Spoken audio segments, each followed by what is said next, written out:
친정에서 남편 등쳐먹으라고 배웠냐? 그 집안은 도둑질부터 가르치디? 추석 저녁 식사 자리에서 시어머니가 일가 친척 15명이 보는 앞에서 제 친정을 향해 내뱉은 말이었습니다. 새벽 5시부터 혼자 부엌에 서서 12가지 전을 부치고 5년 동안 매달 50만 원씩 시댁에 갖다 바쳤건만 친정아버지께 명절 용돈 20만 원 보낸 게 죄가 됐어요. 돌아가신 외할머니까지 끌어내 조롱하는 시어머니 앞에서 저는 5년간 꾹꾹 눌러왔던 분노의 뚜껑을 열어버렸습니다. 갈비찜이 올라간 명절 교자상을 온 힘으로 뒤엎었고 시어머니의 새 비단 한복이 국물 범벅이 되는 걸 똑똑히 지켜봤죠. 그날로 시댁을 박차고 나온 저는 남편이 감춰왔던 충격적인 비밀을 하나씩 파헤치기 시작했습니다. 그리고 그 비밀은 시댁 전체를 송두리째 뒤흔들어 놓았어요. 잘난 시어머니가 큰 며느리 앞에서 숨소리도 못 내게 된 제 기막힌 복수의 이야기, 지금 바로 들려드릴게요. 추석 연휴를 나흘 앞둔 화요일 밤이었어요. 저는 사무실에 홀로 남아 밀린 결산 보고서를 마무리하고 있었죠. 형광등 불빛 아래서 키보드를 두드리는데 핸드폰이 짧게 울렸습니다. 시어머니 최말자 여사의 문자였어요. 이번 추석 전 종류 12가지로 늘린다. 목요일 새벽까지 올라와라. 마침표도 없는 한 줄짜리 통보였죠. 저는 한참을 핸드폰 화면을 들여다보다가 민수에게 전화를 걸었습니다. 신호가 4번 울리고 나서야 민수가 받았어요. 왜 나 지금 바쁜데. 민수야, 올해는 우리 친정에 먼저 들렀다 가면 안 될까?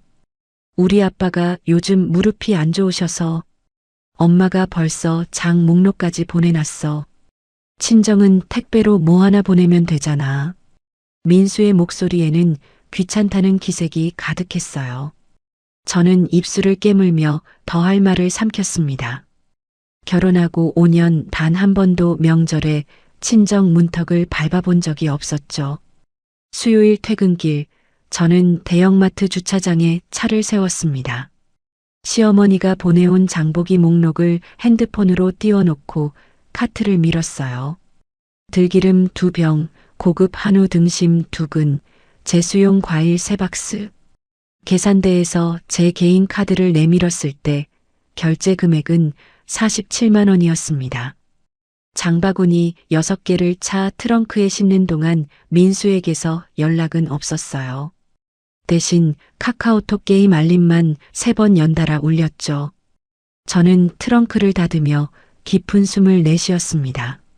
목요일 새벽 5시 시댁 현관 앞에 도착했어요. 초인종을 누르자마자 문이 열렸고 시어머니가 접힌 앞치마를 제 손에 쥐어주었습니다. 왜 이리 늦어? 빨리 들어와서 시작해. 인사를 받아주시기는커녕 시어머니는 이미 돌아서서 거실로 걸어가고 있었어요. 거실 소파에는 시누이 민정이 올해 새로 사귄다는 남자친구와 나란히 앉아 TV를 보고 있었습니다. 시어머니가 민정 쪽을 턱으로 가리키며 말했어요. 민정이는 손님이랑 왔으니까 건드리지 마. 지원이 네가 알아서 다 해. 민정은 저와 눈도 마주치지 않았어요. 포도알을 하나 입에 넣으며 리모컨 채널을 돌릴 뿐이었죠. 저는 앞치마를 두르고 부엌으로 들어갔습니다. 싱크대 위에 쌓인 재료들을 보는 순간 다리에 힘이 풀렸어요. 동태, 깻잎, 호박, 고기 완자 반죽까지 12가지 전을 혼자 부쳐야 했습니다. 기름을 두른 팬 앞에 서서 동태전부터 올렸어요. 기름이 튀어 팔뚝에 빨간 점이 찍힐 때마다 이를 악물었죠. 이마에서 흘러내린 땀을 소매로 훔치는데 부엌 문이 열렸습니다. 시어머니가 팬 위를 들여다보며 혀를 찼어요. 전이 왜 이렇게 두꺼워? 기름도 너무 많이 넣었잖아. 색깔 좀 봐. 이걸 손님상에 올리게.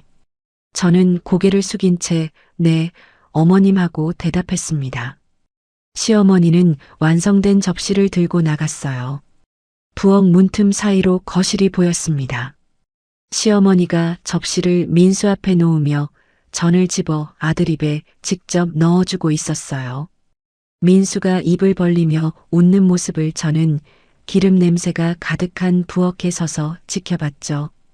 명절 당일 아침 차례 준비까지 마친 뒤 일가 친척이 하나둘 모여들었습니다. 큰아버님 내외분, 작은아버님 내외분이 속속 도착할 때마다 저는 현관에서 신발을 정리하고 외투를 받아 걸고 허리를 굽혀 인사를 올렸어요. 교자상 앞에 15명 가까운 친척이 둘러앉았습니다. 시어머니가 큰아버님께 자랑스럽게 말했어요. 우리 민수가 요즘 회사에서 승진을 앞두고 있어요. 부장님한테 인정받고 있다고.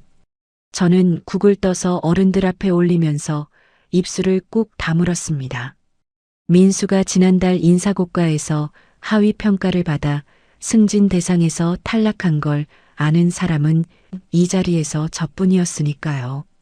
점심 식사가 끝나고 설거지와 뒷정리를 도맡은 것도 저 혼자였어요. 민정은 남자친구와 카페에 다녀온다며 나가버렸고 민수는 사촌 형들과 거실에서 화투판을 벌이고 있었습니다. 시어머니가 부엌을 지나가며 한마디 던졌어요. 그릇 살살 다뤄. 그거 다 돈이야, 돈. 저는 고무장갑 낀 손으로 접시를 헹구다가 슬쩍 화장실로 들어갔습니다. 문을 잠그고 친정 어머니에게 전화를 걸었어요. 엄마, 나야. 잘 지내지? 그래, 우리 지원이. 밥은 먹었어? 전화 너머로 아버지 목소리가 들렸습니다. 지원이가 올해도 못 온다며? 그 한마디에 목이 메어서 저는 한참 동안 아무 말도 하지 못했어요. 엄마, 나 금방 다시 전화할게. 전화를 끊고 세면대에 두 손을 짚었습니다. 거울 속에 비친 제 얼굴, 기름 냄새가 배어든 머리카락, 팔뚝의 화상 자국이 한꺼번에 눈에 들어왔어요. 화장실에서 나와 잠깐 방에 들어갔습니다. 제 비상금 계좌를 열었어요. 매달 월급에서 조금씩 떼어 모은 오롯이 제 돈이 들어있는 통장이었죠. 저는 친정 아버지 계좌로 20만 원을 보냈습니다. 아빠, 추석 용돈이에요. 못 가서 미안해요. 짧은 문자를 함께 보내고 핸드폰을 충전기에 꽂아둔 뒤 눈을 감았어요. 그런데 제가 화장실에 간 사이 충전 중이던 제 핸드폰 화면에 은행 출금 알림이 떴습니다.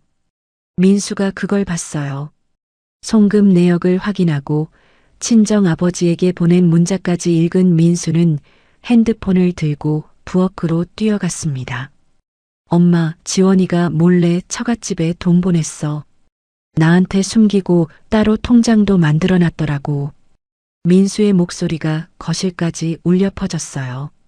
화장실에서 나온 저는 부엌 앞에서 멈춰 섰습니다. 시어머니와 민수가 제 핸드폰을 사이에 놓고 고개를 맞대고 있었어요. 시어머니가 고개를 돌려 저와 눈이 마주쳤습니다. 핸드폰을 탁 내려놓으며 입꼬리를 비틀었어요. 그 눈빛 속에 담긴 건 분명한 경멸이었습니다. 저는 무엇이 어떻게 틀어진 건지 파악하지 못한 채 그 자리에 굳어버렸어요. 저녁 식사 시간이 돌아왔습니다. 제가 새벽부터 부친 전들, 갈비찜, 잡채, 나물 반찬이 교자상 위에 빼곡하게 올라갔어요. 일가 친척이 하나둘 자리를 잡고 앉았죠. 시어머니가 수저를 들지 않았습니다. 젓가락으로 식탁 모서리를 톡, 톡 두드리며 좌중의 시선을 모았어요. 식사 전에 할 말이 있어요. 큰아버님이 젓가락을 내려놓으며 시어머니를 바라봤습니다. 작은아버님 내외분도 고개를 돌렸어요. 저는 시어머니의 목소리에 실린 자신감이 뭔지 몰라 숟가락을 쥔 손에 힘이 들어갔습니다. 시어머니가 자리에서 반쯤 일어나며 입을 열었어요. 우리 며느리가 남편 몰래 돈을 빼돌려서 친정에 보냈어요. 교자상 위에 정적이 내려앉았습니다. 큰아버님이 눈을 동그랗게 뜨며 저를 쳐다봤어요. 작은 어머님이 젓가락을 놓으며 입을 반쯤 벌렸죠. 시어머니가 제 핸드폰을 집어들어 송금 내역 화면을 좌중 앞에 흔들었습니다. 여기 봐요. 증거가 여기다 있어. 남편 몰래 통장을 따로 만들어서 친정에 돈을 빼돌렸다고요. 저는 머리가 하얘졌어요. 제 사적인 금융 내역이 동의도 없이 온 친척 앞에서 공개되고 있었습니다. 숟가락을 쥔 손이 미세하게 떨리기 시작했죠.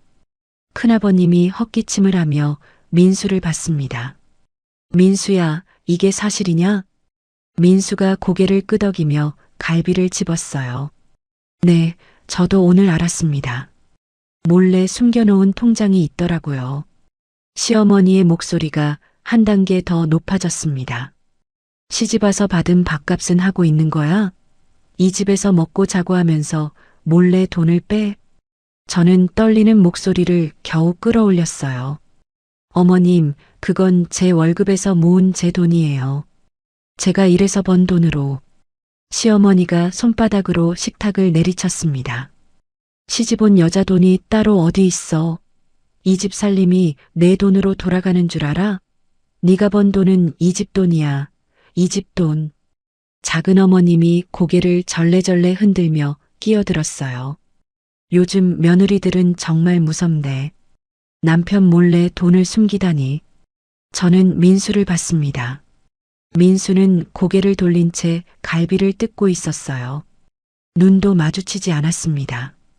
시어머니가 한 발 더 나아갔어요. 교자상 너머로 제 얼굴을 정면으로 쏘아보며 말했습니다. 친정에서 남편 등쳐먹으라고 배운 거야? 그 집에서 도둑질부터 가르치디? 심장이 쿵 내려앉았습니다. 교자상 위의 공기가 순식간에 바뀌었어요.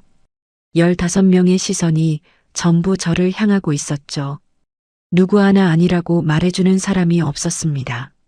시어머니가 멈추지 않았어요. 입꼬리를 올리며 코웃음을 쳤습니다.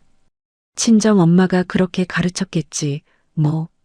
돌아가신 외할머니도 그런 집안이었으니까 별 수 있겠어? 그 가문이 원래 그래. 돌아가신 외할머니. 그 단어가 귀에 박히는 순간 제 안에서 5년 동안 꾹꾹 눌러왔던 것이 갈라지기 시작했습니다. 외할머니는 제가 대학교 입학금을 마련하지 못했을 때 당신 노인연금을 꺼내주신 분이에요. 돌아가시기 전날까지 저한테 전화해서 밥 먹었냐고 물어보신 분이었죠. 저는 천천히 고개를 들었습니다. 시어머니가 여전히 비죽거리며 웃고 있었어요. 왜 할 말 없어? 원래 도둑은 말이 없다더니. 제 몸이 먼저 움직였습니다. 자리에서 벌떡 일어나자 의자가 뒤로 밀리며 바닥에 끌리는 소리가 났어요. 매달 50만 원씩 시댁에 보낸 돈, 누구 돈이에요? 제 목소리가 교자상 위를 울렸습니다. 5년 만에 처음으로 시어머니를 향해 올린 목소리였어요. 이 상 위에 있는 음식, 어제 마트에서 47만 원 결제한 거, 전부 다 제 카드에서 나간 제 돈이에요. 5년 동안 단 한 번도 따져본 적 없는 제 돈이라고요. 교자상 앞이 얼어붙었습니다. 큰아버님이 입을 벌린 채 굳었고 작은 어머님이 숟가락을 떨어뜨렸어요. 민정이 남자친구의 팔을 움켜쥐며 몸을 뒤로 뺐습니다. 시어머니가 벌떡 일어나려는 순간이었어요. 저는 양손으로 교자상 가장자리를 움켜쥐었습니다. 손가락 끝에 나무 모서리가 파고드는 게 느껴졌어요. 이를 악물고 양팔에 온 힘을 줬습니다. 교자상 위의 그릇들이 한꺼번에 밀려났어요. 갈비찜 냄비가 기울며 국물이 허공에 포물선을 그렸습니다. 동태전 접시가 바닥에 부딪혀 깨졌고 잡채가 사방으로 흩어졌어요. 제가 새벽부터 부친 12가지 전이 바닥 위에 널브러졌습니다. 갈비찜 국물이 시어머니의 새 비단 한복 저고리를 흥건히 적셨어요. 큰아버님이 의자째로 뒤로 물러나셨고 작은 어머님이 비명을 질렀습니다. 민정은 입을 틀어막은 채 굳어버렸어요. 민수는 갈비를 입에 문 채로 눈이 휘둥그레져서 저를 올려다보고 있었습니다. 깨진 접시 파편이 바닥에 흩어진 그 한가운데 서서 저는 난생 처음 등골이 서늘하게 식는 감각을 온몸으로 느꼈어요. 시어머니가 국물이 흐르는 한복을 부여잡고 고함을 질렀습니다. 이 인연이 미쳤어. 미쳤어. 저는 대답하지 않았어요. 돌아서서 방으로 들어갔습니다. 옷까지만 대충 쓸어담아 가방에 우겨 넣었죠. 거실로 나오자 음식물이 범벅된 바닥 위에 사람들이 서 있었습니다. 저를 말리려는 사람은 단 한 명도 없었어요. 전부 넋이 나간 얼굴로 저를 바라보기만 했습니다. 현관에서 신발을 신는데 민수가 뒤늦게 따라왔어요. 제 팔을 잡으며 다급하게 말했습니다. 야, 지금 뭐 하는 거야? 이 사람들 다 보는 데서 이러면 어떡해? 저는 민수의 손을 뿌리쳤습니다. 이혼할 거야. 민수의 손이 허공에 멈췄어요. 저는 대문 밖으로 나섰습니다. 시댁 골목을 빠져나와 큰 길에 섰어요. 차가운 가을 바람이 기름 냄새가 밴 머리카락을 흔들었습니다. 핸드폰을 꺼내 친정 어머니에게 전화를 걸었어요. 엄마, 지원아, 왜 그래? 무슨 일이야? 나 이제 그 집 안 가. 미안해. 그리고 고마워. 어머니는 한동안 아무 말이 없었습니다. 전화기 너머로 조용히 우는 소리만 들렸어요. 저는 가방 손잡이를 꽉 쥔 채 택시를 잡아탔습니다. 5년 만에 처음으로 부모님이 계신 친정집을 향해 떠났어요. 친정집 대문을 열고 들어서자 아버지가 안방에서 허겁지겁 나오셨어요. 부은 제 눈을 보시더니 아무 말 없이 저를 꼭 안아주셨습니다. 아버지 품에서 나는 비누 냄새가 시댁 부엌의 기름 냄새와는 너무 달랐어요. 어머니가 부엌에서 고개를 내밀며 말했습니다. 밥부터 먹어. 된장찌개 데울게. 부모님 밥상 앞에 앉았을 때 참았던 눈물이 쏟아졌어요. 5년 동안 시댁 부엌에서 남의 가족을 위해서만 밥을 퍼왔던 제가 이 작은 밥상 앞에서 무너져 내렸습니다. 아버지는 숟가락을 제 손에 쥐어주시며 조용히 등을 두드려 주셨어요. 그날 밤 어린 시절 쓰던 제 방 이불 속에 누웠습니다. 결혼 후 처음으로 아무런 눈치를 보지 않고 깊이 잠들 수 있었죠. 다음 날 아침 저는 작은 방 책상에 앉아 노트를 펼쳤어요. 올 시간은 끝났다고 스스로에게 말했습니다. 제 이름으로 된 모든 통장을 하나하나 열어봤어요. 월급 통장, 비상금 계좌, 적금 2개, 퇴직연금. 잔액을 노트에 적어 내려갔습니다. 그리고 은행 앱에서 5년간의 거래 내역을 역추적하기 시작했어요. 시댁에 보낸 매달 50만 원의 용돈, 시부모 생신 선물, 시댁 경조사비, 명절 장보기 비용. 숫자를 하나하나 더해갈수록 손끝이 차가워졌습니다. 5년간 시댁에 들어간 제 돈의 총액이 4천만 원을 넘었어요.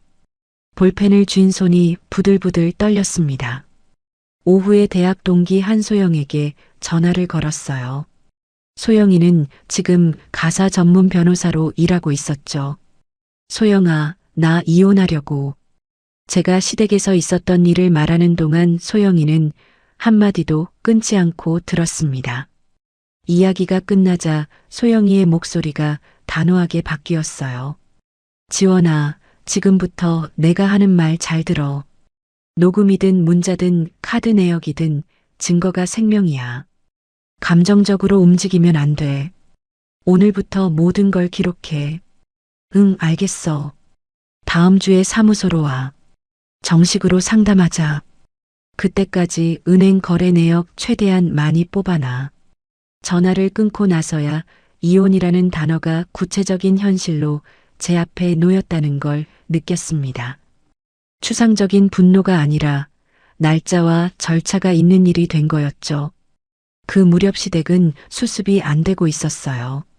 엎어진 명절 음식 대신 배달 음식으로 저녁을 때워야 했고, 시어머니는 큰아버님 내외분 앞에서 체면이 구겨질 대로 구겨졌다고 나중에 들었습니다. 민수가 제 핸드폰으로 수십 통의 전화를 걸어왔어요. 저는 한 통도 받지 않았습니다. 민수의 번호를 차단해버렸죠. 시댁을 나온 지 3일째 되는 날이었어요. 점심때쯤 초인종이 연타로 울렸습니다. 지원아, 나와봐. 지원아. 민수의 목소리였어요. 저는 2층 방에서 움직이지 않았습니다. 아버지가 대문을 여셨어요. 민수가 아버지 얼굴을 보고도 태도를 바꾸지 못했습니다. 장인어른, 처갓집에서 이혼을 부추기시는 겁니까? 지원이 좀 나오라고 해주세요. 아버지가 대문 앞에 팔짱을 끼고 서셨어요. 평소 온화하기만 했던 아버지의 눈이 달라져 있었습니다. 민수, 내 딸이 5년 동안 자네 집에 바친 돈이 얼마인지 알고 그런 소리 하는 건가? 아버지의 목소리는 낮았지만 단단했어요. 민수가 입을 벌렸다 다물었습니다. 더 이상 말을 잇지 못하고 머쓱하게 뒤돌아가 버렸어요. 2층 창문 뒤에서 민수의 뒷모습을 내려다보며 저는 주먹을 꽉 쥐었습니다. 그 주말 저는 결혼 생활 동안 민수가 관리한다고 했던 공동계좌를 본격적으로 파헤쳤어요. 잔액이 예상보다 수백만 원이나 부족했습니다. 관리비와 보험료를 제외한 나머지 지출 내역을 하나하나 조회해 봤어요. 새벽 2시, 새벽 3시, 강남 일대 유흥업소 결제 내역이 줄줄이 나왔습니다. 도박 사이트 충전 내역도 보였어요. 손이 멈춘 건 그 다음이었습니다. 민수가 제 개인정보를 도용해서 제 이름으로 된 가족카드의 부대카드를 몰래 발급받아 현금 서비스까지 뽑아 쓴 흔적이 찍혀 있었어요. 노트북 화면 앞에서 한참을 움직이지 못했습니다. 제가 시댁 부엌에서 전을 부치고 있던 새벽 민수는 그 돈으로 술을 마시고 도박을 하고 있었던 거였죠. 다음 날 소영의 법률사무소를 찾아갔습니다. 5년간의 은행 거래 내역, 시댁 송금 기록, 민수의 유흥비 지출 내역, 가족카드 무단 발급 증거를 전부 출력해서 테이블 위에 펼쳤어요. 소영이 서류를 한 장 한 장 넘기며 눈을 가늘게 떴습니다. 이 정도면 재산 나눌 때 네가 압도적으로 유리해. 가족카드 무단 발급은 명예 도용이니까 따로 문제를 삼을 수도 있어. 소영아, 나 이거 끝까지 갈 거야. 소영이 서류 위에 볼펜을 내려놓으며 저를 똑바로 봤어요. 그래, 끝까지 가자. 위임 계약서 가져올게. 저는 그 자리에서 이혼 소송 위임 계약서에 서명했습니다. 소송 준비와 함께 회사 생활도 놓지 않았어요. 부서 내 대형 프로젝트 중간 발표를 마친 날 상무님이 수고했다고 고개를 끄덕여 주셨습니다. 점심시간에 같은 부서 김정호 차장이 제 자리 옆에 와서 커피를 내려놓았어요. 이 대리, 요즘 안색이 안 좋은데 무슨 일 있어? 정호 선배는 본인도 이혼 경험이 있는 분이었습니다. 저는 잠깐 망설이다가 입을 열었어요. 선배님, 저 이혼 준비하고 있어요. 정호 선배가 커피잔을 내려놓으며 고개를 끄덕였습니다. 증거 확보가 전부야. 감정에 휘둘리지 마. 내가 그때 그걸 몰라서 고생했어. 네, 감사합니다.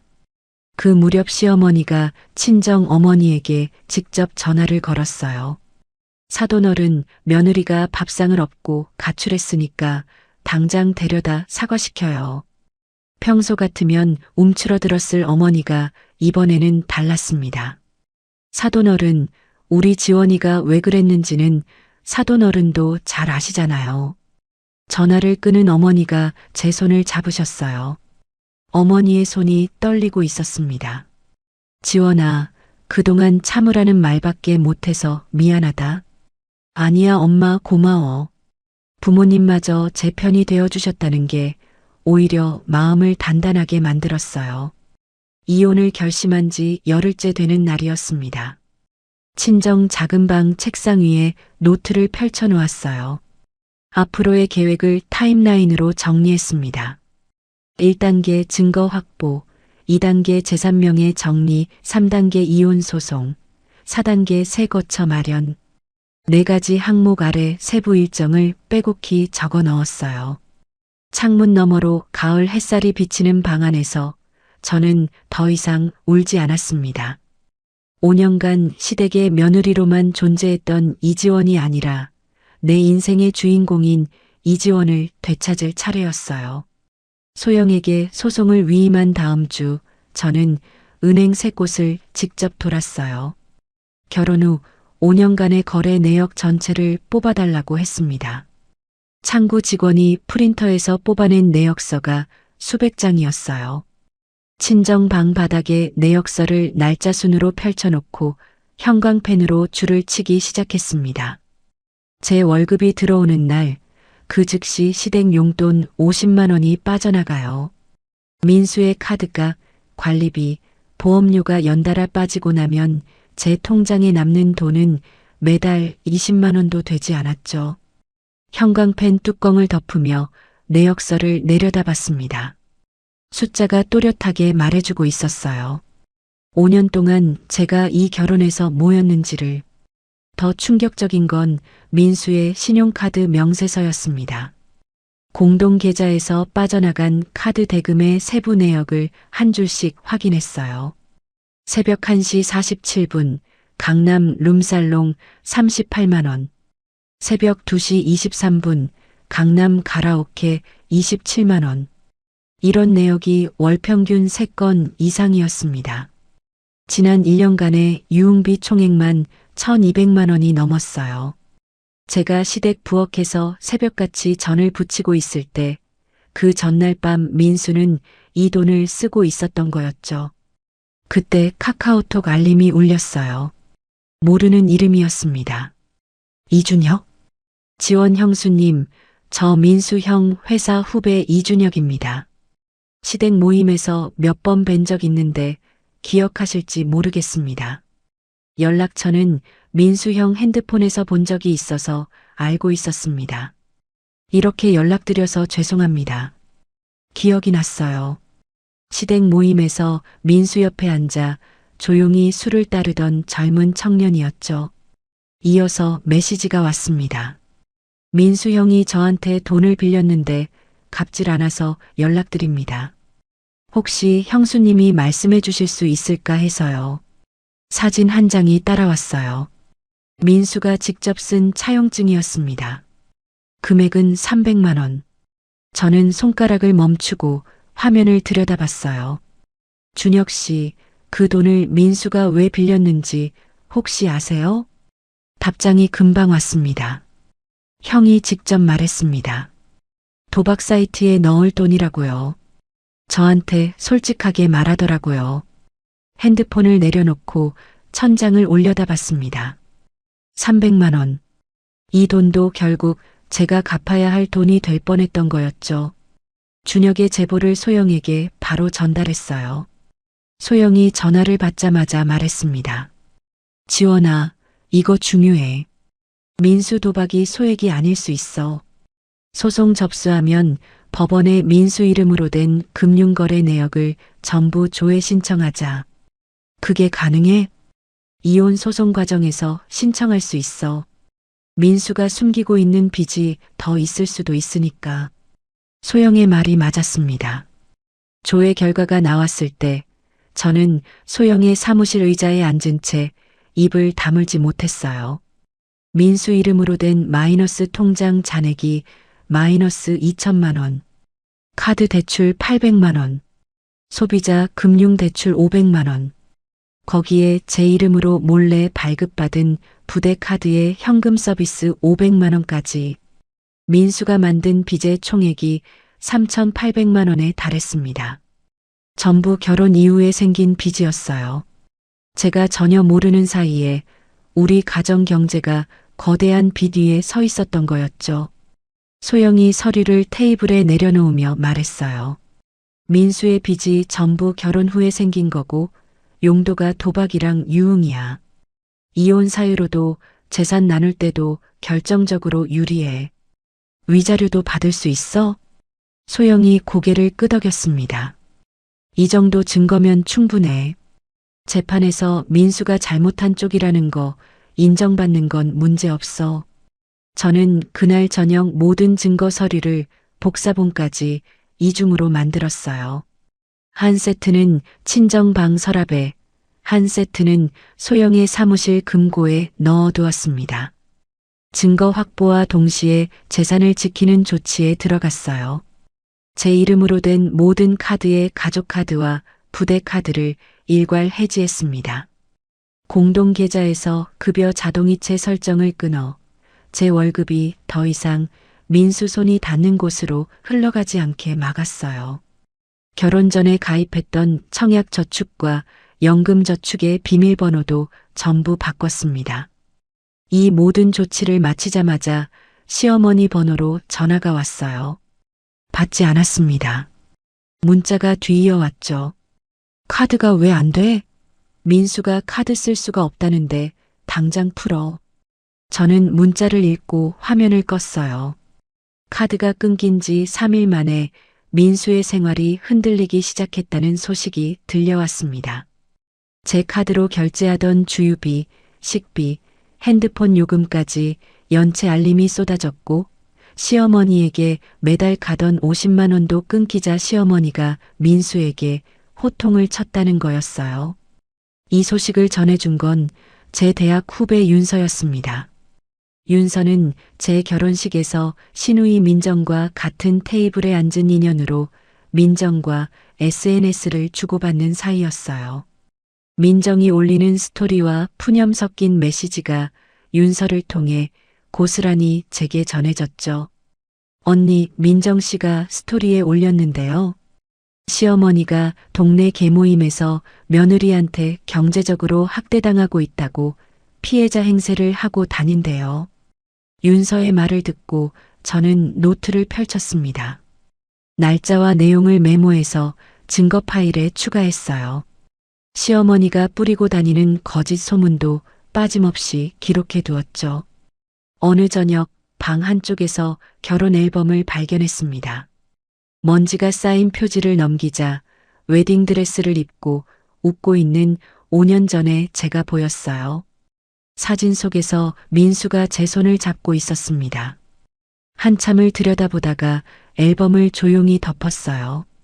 이 결혼이 잘못된 건 제 탓이 아니었습니다.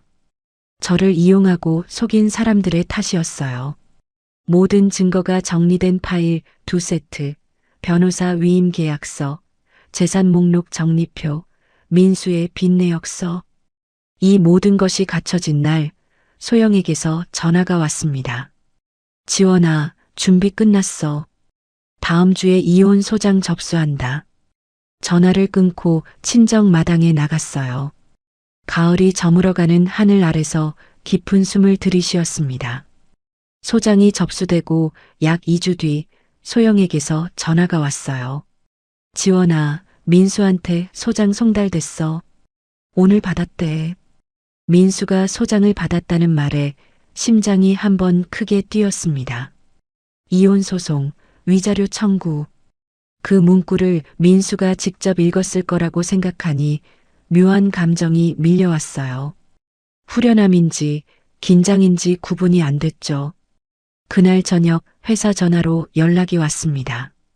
차단을 뚫기 위해 민수가 사무실로 건 거였어요. 지원아, 나야. 만나서 얘기하자. 이거 소송까지 갈 일이 아니잖아. 민수의 목소리가 다급하게 흔들리고 있었습니다. 앞으로는 내 변호사를 통해서 연락해. 저는 그 한마디만 남기고 수화기를 내려놓았어요. 소장을 받은 민수가 가장 먼저 한 일은 시댁으로 달려간 거였습니다. 이 이야기는 며칠 뒤 윤서를 통해 제게 전해졌어요. 민수가 소장을 시어머니 앞에 펼쳐 보였고 시어머니는 소장에 적힌 내용을 읽어 내려갔다고 합니다. 도박과 유흥으로 만든 비밀빚, 아내 이름으로 카드를 몰래 만든 것. 그 문구를 본 시어머니가 소장을 내려놓으며 민수에게 물었대요. 이게 사실이야? 민수가 대답을 못하고 우물쭈물하자 시어머니의 얼굴이 벌겋게 달아올랐다고 합니다. 며느리에 대한 분노보다 아들에 대한 배신감이 먼저 터진 거였죠. 시어머니와 민수 사이에 처음으로 격렬한 말다툼이 벌어졌다는 얘기를 들었어요. 하지만 시어머니는 금방 분노의 방향을 바꿨습니다. 동네 아는 법무사한테 자문을 구했는데 이혼하면 며느리가 재산을 나눠 가질 수 있다는 말을 들은 거였어요. 시댁 이름으로 된 아파트에 제 돈이 상당히 들어갔다는 사실을 그제야 깨달은 시어머니는 민수에게 닥달을 시작했죠. 뭘 해서든 소송 취하시켜. 이 집을 뺏길 순 없어. 시어머니의 지시를 받은 민수가 움직였습니다. 어느 날 퇴근 시간 회사 로비로 나서는데 꽃다발을 든 민수가 서 있었어요. 양복을 차려입고 꽃다발을 가슴 앞에 들고 있는 모습이 어색하기 짝이 없었습니다. 지원아, 내가 잘못했어. 다시 시작하자. 제발. 동료들이 로비를 지나가며 힐끔힐끔 쳐다봤어요. 민수가 사람들 시선을 의식하며 한 발 더 다가왔습니다. 한 번만 기회를 줘. 다 고칠게. 저는 민수의 얼굴을 올려다봤어요. 꽃다발 너머로 보이는 민수의 눈에는 반성이 아니라 조급함만 가득했습니다. 유흥업소에서 쓴 1,200만 원도 고칠 거야? 민수의 얼굴이 새하얗게 변했어요. 꽃다발을 든 손이 축 내려갔습니다. 저는 민수를 지나쳐 걸어가 택시 문을 열었어요. 뒤를 돌아보지 않았습니다. 민수의 회유가 실패하자 시어머니가 직접 나섰습니다. 어느 오후 친정집 초인종이 울렸어요. 저는 2층 방에 있었는데 창문 너머로 대문 앞에 선 시어머니가 보였습니다. 아버지가 대문을 여셨어요. 시어머니가 현관에 버티고 서서 아버지를 올려다보며 소리쳤습니다. 사돈어른, 당장 소송 취하시켜요. 안 그러면 딸 인생 끝장내겠어. 동네방네 소문내서 직장도 못 다니게 할 거야. 아버지가 한 발도 물러서지 않고 대문 앞을 지키셨어요. 사돈어른, 남의 집 앞에서 이러시면 안 됩니다. 안 되긴 뭐가 안 돼. 우리 아들 인생을 망쳐놓고 소송을 걸어? 시어머니의 목소리가 골목 전체에 울려 퍼졌습니다. 저는 2층 창문 커튼 뒤에서 핸드폰 카메라를 켰어요. 떨리는 손으로 녹화 버튼을 눌렀습니다. 시어머니가 대문 앞에서 고함치는 모습이 화면에 또렷이 잡혔어요. 두고 봐. 그년 재취업도 못하게 만들어줄 테니까. 녹화를 멈추고 바로 소영에게 영상을 보냈습니다. 소영에게서 곧바로 전화가 왔어요. 지원아, 이거 딱이다. 협박에 해당할 수 있어. 소송에서 추가로 쓸 수 있는 카드야. 접근을 못하게 막을 수는 없어. 접근금지 가처분 신청 준비할게. 시어머니가 스스로 무덤을 파고 있는 거야. 증거가 하나 더 쌓였습니다. 승소에 대한 확신이 점점 단단해졌어요. 소송이 본격적으로 진행되면서 신우이 민정이 연락을 해왔습니다. 카페에서 만나자고 했어요. 테이블 맞은편에 앉은 민정이 커피잔을 감싸주며 말했습니다. 언니, 엄마가 심하긴 했는데 가족인데 이혼까지 해야 돼? 합의하면 안 되는 거야? 저는 가방에서 서류 복사본을 꺼내 테이블 위에 펼쳤어요. 민수의 유흥비 지출 내역, 빚 내역서, 가족카드 무단 발급 기록. 민정아, 이거 보고도 같은 말 할 수 있어? 민정이 내역서를 집어들었습니다. 한 줄 한 줄 읽어 내려가던 민정의 눈이 점점 커졌어요. 새벽 시간대 유흥업소 결제 내역에서 시선이 멈추더니 빚 총액을 보고는 내역서를 테이블에 내려놓았습니다. 이게 오빠가? 민정은 더 이상 말을 잇지 못했어요. 커피잔을 감싼 손이 하얗게 질려 있었습니다. 그 뒤로 민정은 저에게 다시 연락하지 않았죠. 소장 접수 후 약 2달이 지나 가정법원에서 조정 기일이 잡혔습니다. 조정실에 들어서자 맞은편에 민수와 민수가 급하게 선임한 변호사가 앉아 있었어요. 민수의 눈 밑에 짙은 그늘이 내려앉아 있었습니다. 민수 쪽 변호사가 먼저 입을 열었어요. 원고 측의 과도한 재산 분할 요구에 대해 이의를 제기합니다. 합의 이혼으로 원만하게 해결하는 것이 양측 모두에게 이롭습니다. 소영이 서류 가방을 열었습니다.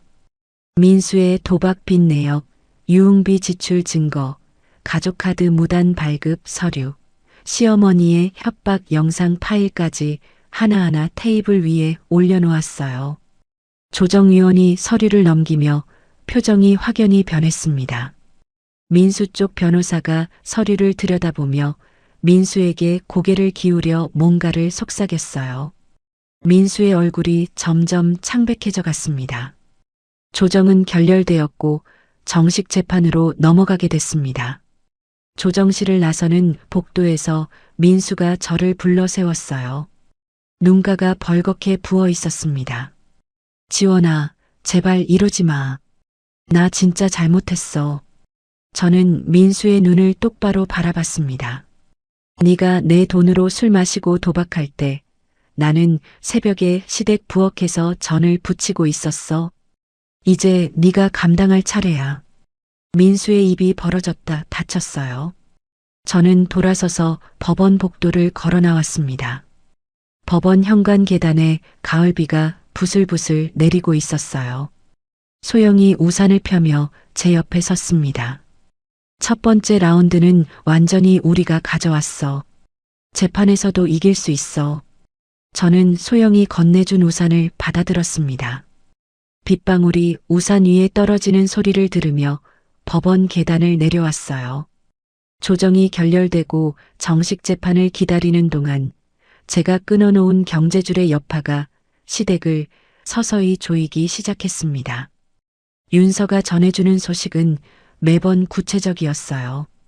민정이 SNS에 올리는 푸념이 날이 갈수록 길어지고 있었거든요.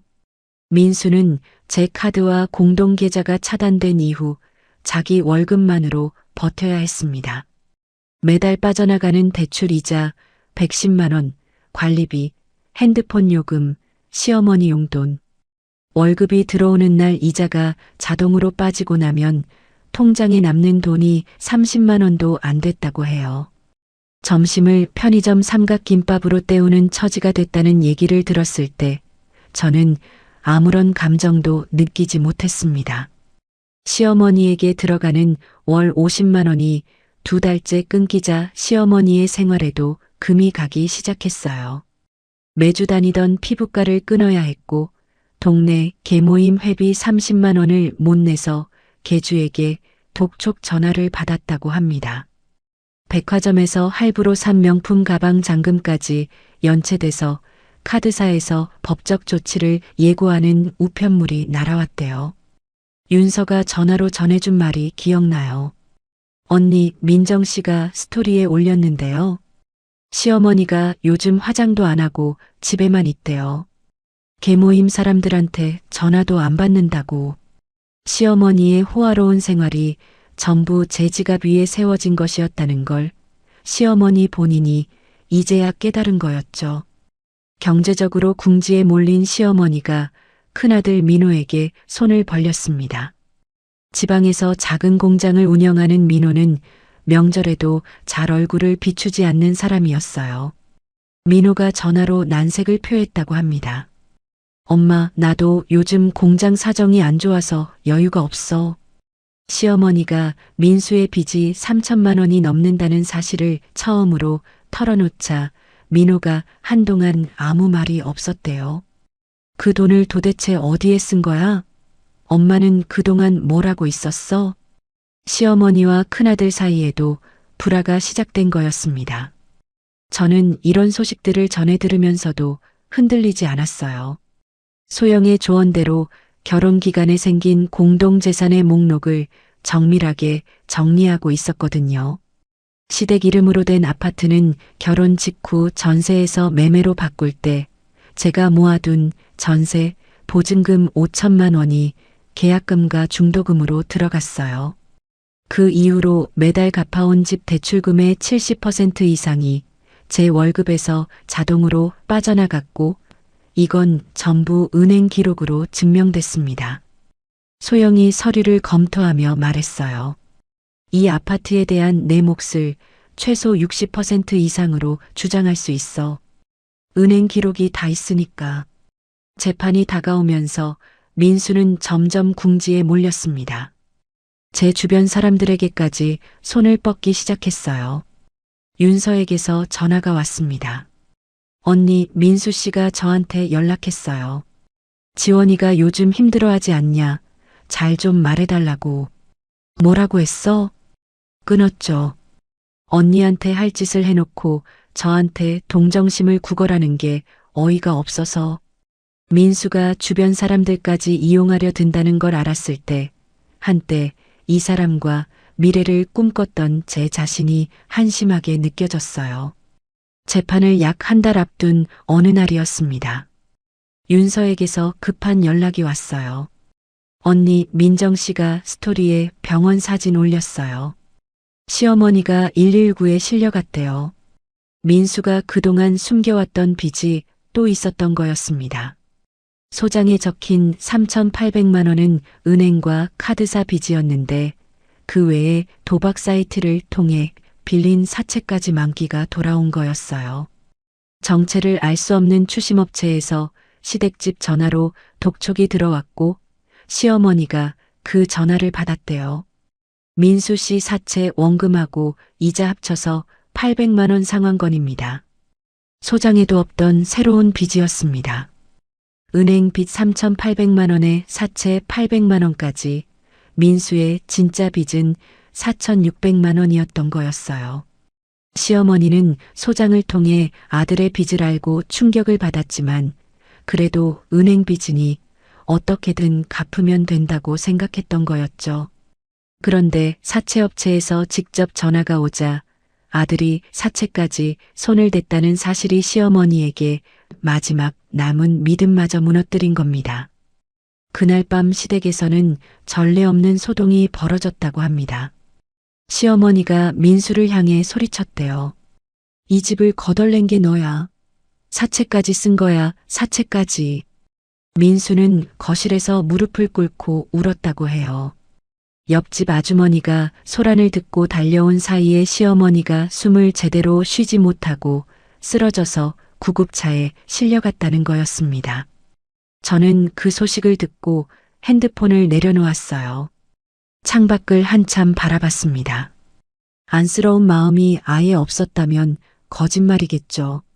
하지만 그 마음이 제 결심을 흔들지는 못했습니다. 시어머니가 병원에서 퇴원한 다음 날 민수가 소영의 법률사무소로 직접 찾아왔어요. 소영이 저에게 전화로 상황을 전해줬습니다. 민수가 합의하겠다고 왔어. 조건을 말해달래. 우리가 정한 조건 그대로 줘. 소영이 제가 미리 협의해둔 조건을 서면으로 민수 앞에 내밀었습니다. 아파트에 대한 제목 정산, 민수가 숨긴 빚은 민수 혼자 갚을 것, 위자료 3천만 원, 이혼 즉시 모든 관계 끊을 것. 민수가 위자료 금액을 보고 고개를 떨궜다고 해요. 이 돈이 어디 있어? 나한테 이 돈이 어디 있냐고. 소영이 단호하게 말했습니다. 합의 안 하면 재판으로 가는데 재판에서는 더 불리해져. 증거가 전부 있어. 민수가 더 이상 반박하지 못했대요. 그런데 합의는 쉽게 이루어지지 않았습니다. 병원에서 돌아온 시어머니가 민수에게 합의를 막은 거였어요. 며느리한테 위자료를 줘? 절대 안 돼. 다른 변호사 알아봐. 재판으로 끌고 가. 이 소식을 듣고도 저는 흔들리지 않았어요. 소영에게 전화해서 말했습니다. 재판이든 합의든 내가 가진 증거로 반드시 이길 거야. 소영이 차분한 목소리로 대답했어요. 오히려 재판으로 가면 판결 금액이 더 클 수 있어. 손해는 저쪽이야. 시어머니의 방해로 합의가 깨지고 정식 재판 기일이 확정됐습니다. 퇴근 후 친정 마당에 서서 어둑어둑해지는 하늘을 올려다봤어요. 소영이 보내준 최종 재판 자료를 한 번 더 펼쳐봤습니다. 빈틈이 없었어요. 재판 당일 아침 어머니가 다려주신 남색 정장을 입고 거울 앞에 섰습니다. 거울 속 제 얼굴은 시댁 부엌에서 기름에 튀겨지던 때와는 완전히 달라져 있었어요. 어머니가 현관에서 제 어깨를 두 손으로 잡으셨습니다. 잘하고 와. 아버지는 말없이 차 키를 건네주시며 끄덕이셨어요. 저는 두 분의 얼굴을 번갈아 바라본 뒤 짧게 인사했습니다. 다녀올게요. 법원에 도착하니 소영이 법정 앞 복도 벤치에서 서류 가방을 옆에 두고 기다리고 있었어요. 나란히 앉아 마지막 점검을 했습니다. 오늘 직접 진술할 시간이 있을 수 있어. 감정적으로 가지 말고 사실만 또박또박 말해. 알겠어. 5년 동안 버텨온 사람이야. 오늘 하루 더 버티면 돼. 소영이 제 손을 한번 꽉 잡아주었어요. 법정 문이 열렸습니다. 안으로 들어서자 피고 측 자리에 민수가 앉아 있었어요. 양복을 차려입었지만 눈 밑에 짙은 그늘이 내려앉아 몇 년은 늙어 보였습니다. 민수가 급히 선임한 변호사는 서류를 뒤적이며 불안한 기색을 감추지 못하고 있었죠. 방청석을 힐끗 봤어요. 시어머니 최말자 여사가 앉아서 저를 쏘아보고 있었습니다. 민정이 시어머니 옆에서 고개를 숙이고 있었어요. 제 쪽 방청석에는 친정 아버지와 대학 동기 2명이 자리해 주었습니다. 아버지와 눈이 마주치자 아버지가 작게 고개를 끄덕이셨어요. 그 한 번의 끄덕임이 제 등을 밀어주는 것 같았습니다. 재판이 시작됐어요. 소영이 자리에서 일어나 원고 측 주장을 펼쳤습니다. 결혼 5년간 원고가 시댁에 보낸 용돈과 경조사비는 총 4천만 원이 넘습니다. 시댁 아파트를 살 때 원고의 전세 보증금 5천만 원이 계약금과 중도금으로 들어갔고 매달 집 대출금의 70% 이상을 원고의 월급에서 냈습니다. 소영이 은행 거래 내역서를 재판부에 제출했어요. 재판부가 서류를 꼼꼼히 넘기며 민수 쪽 변호사에게 물었습니다. 피고 측, 이 내용에 대해 반박할 부분이 있습니까? 민수 쪽 변호사가 서류를 들여다보며 우물거렸어요. 확인이 필요합니다. 구체적인 반박이 나오지 않았습니다. 소영이 다음 서류를 꺼냈어요.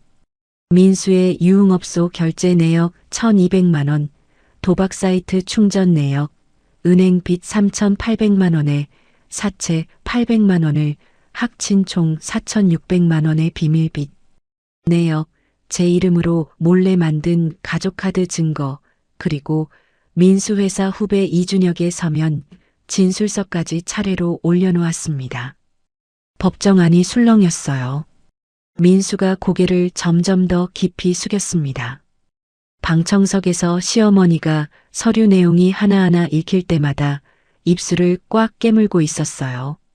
사채 800만 원이 언급될 때는 두 손으로 가방끈을 움켜쥐며 고개를 돌렸습니다. 법정이라는 공개된 자리에서 아들의 치부가 낱낱이 드러나는 게 견딜 수 없었겠죠. 민수 쪽 변호사가 반격을 시도했습니다.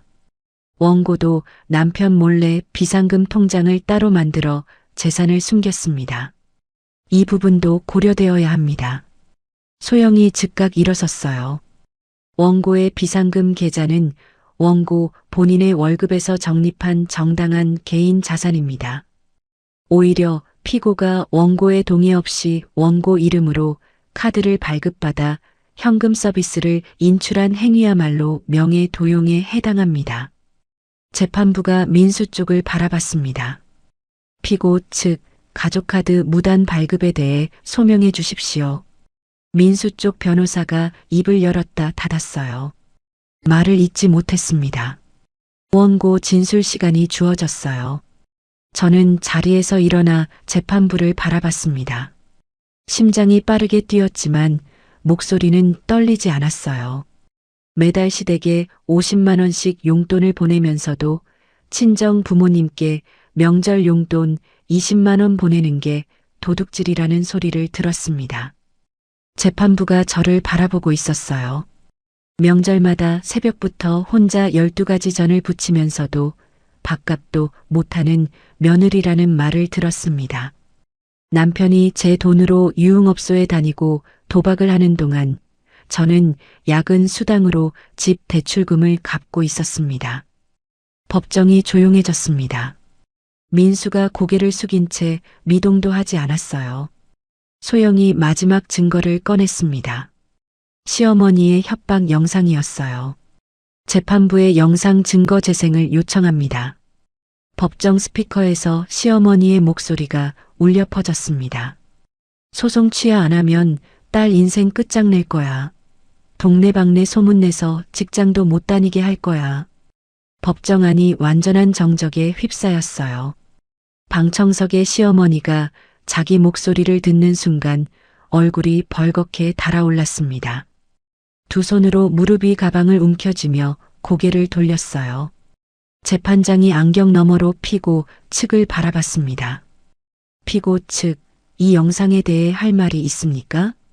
민수 쪽 변호사가 일어서지 못했어요. 민수도 고개를 들지 않았습니다.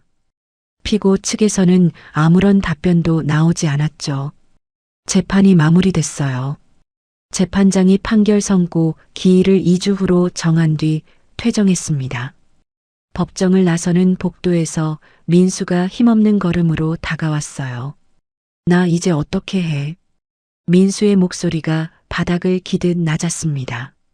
시어머니가 뒤에서 민수의 팔을 잡아 끌고 갔어요. 복도를 걸어가는 그 모자의 뒷모습을 지켜봤습니다. 법원 현관을 나서자 아버지가 로비에서 기다리고 계셨어요. 제 얼굴을 보시더니 한마디 하셨습니다. 고생했다, 우리 딸. 그 말에 재판 내내 버텼던 마음이 풀렸어요. 아버지 앞에서 결국 눈물이 쏟아졌습니다.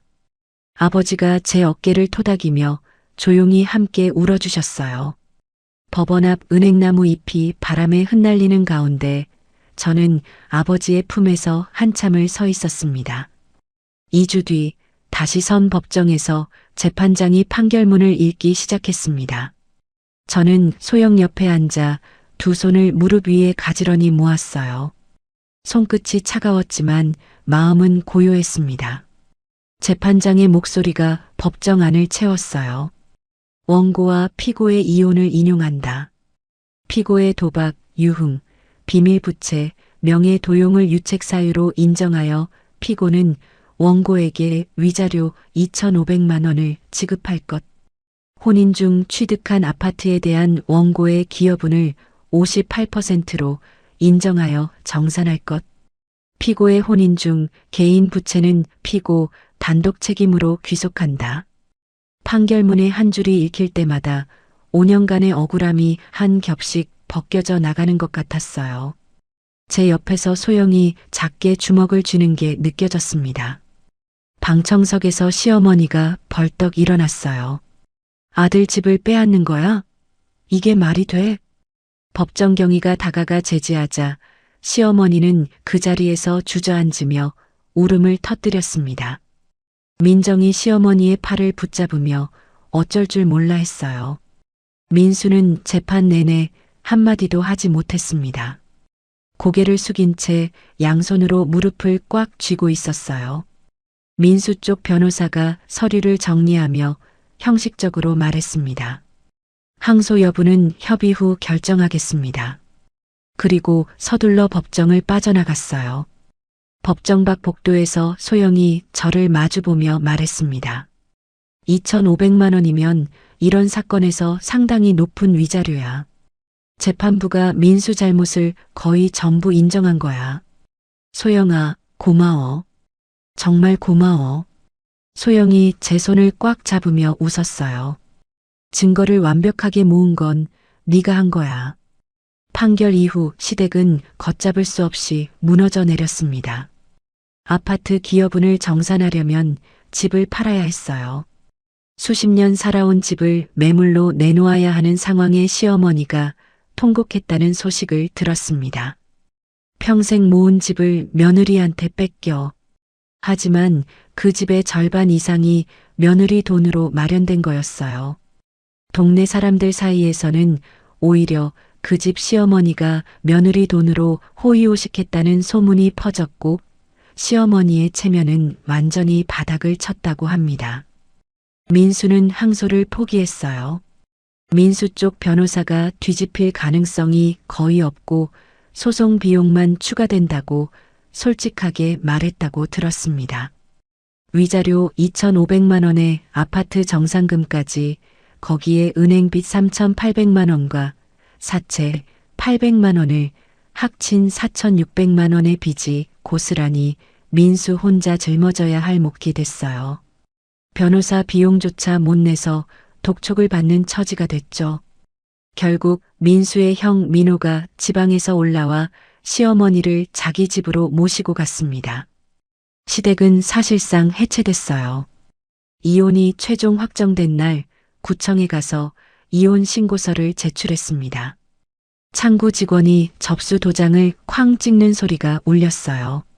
그 소리가 유난히 크게 들렸습니다.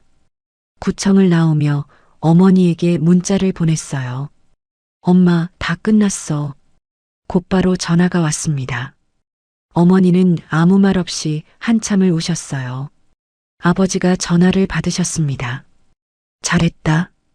이제 새로 시작하자. 아버지의 담담한 목소리에 저도 모르게 눈물이 흘렀어요. 구청 앞 벤치에 앉아 눈을 감았습니다. 5년이라는 시간의 무게를 천천히 내려놓았어요. 이혼 후 한 달 뒤 아파트 정산금과 위자료를 기반으로 회사 근처 작은 오피스텔을 계약했습니다.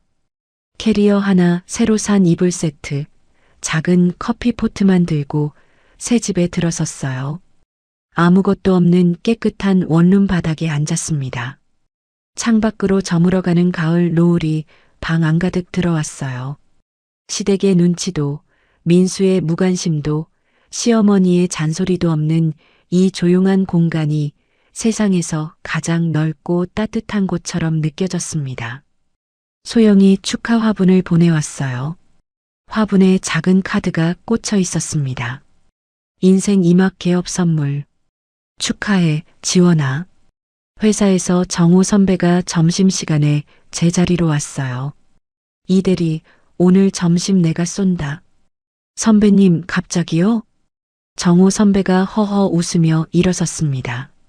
자유를 축하하는 거지. 주말마다 친정 부모님이 반찬통을 들고 오피스텔을 찾아오셨어요. 어머니가 부엌에서 된장찌개를 끓이며 말씀하셨습니다.